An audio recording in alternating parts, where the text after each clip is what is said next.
All right, the brain-based learning expert has come to visit, and I've read the full report. And now I want to tell you about a few changes I'll be implementing in my work practices. I was really happy to see that the expert agreed with me that I'm doing a pretty decent job in engaging left brain and right brain dominant learners because I think I must really work on both sides of the brain because I get bored very easily. So I base a lot of my training, I design a lot of my training based on what entertains me.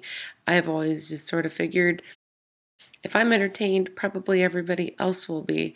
And so, without really understanding what I was doing, it turns out I was really trying to appeal to left brain and right brain dominant learners. So, my area for improvement, something that I really need to think about incorporating more of, is programming some extra decision making capabilities into my computer based training modules. I need to give my audience more and more control and make them feel like they are an active learner here in the entire module. So I've made the goal to make more decision making capabilities, but how exactly do you do that? Well, at least within Adobe Captivate, which I have to use at work, I have a few options, and things that I can do would involve using the branch aware tool. I don't know if you know anything about Captivate or if that rings a bell from some other kind of training tool, but basically using the branch aware method, which I've never used before because it's sort of intimidating.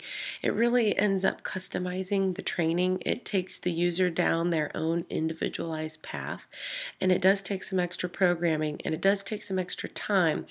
And so, since I work within budget constraints with my clients, and sometimes I have a limited amount of time to develop the training module, this one might have to wait until I can really get fluent with using the branch aware method. But it's something that I definitely need to take the time to learn and understand more and to begin to implement into my practice. I really think that it will help stimulate some more left brain sided activities and that it'll help overall with enriching the experience for the learner.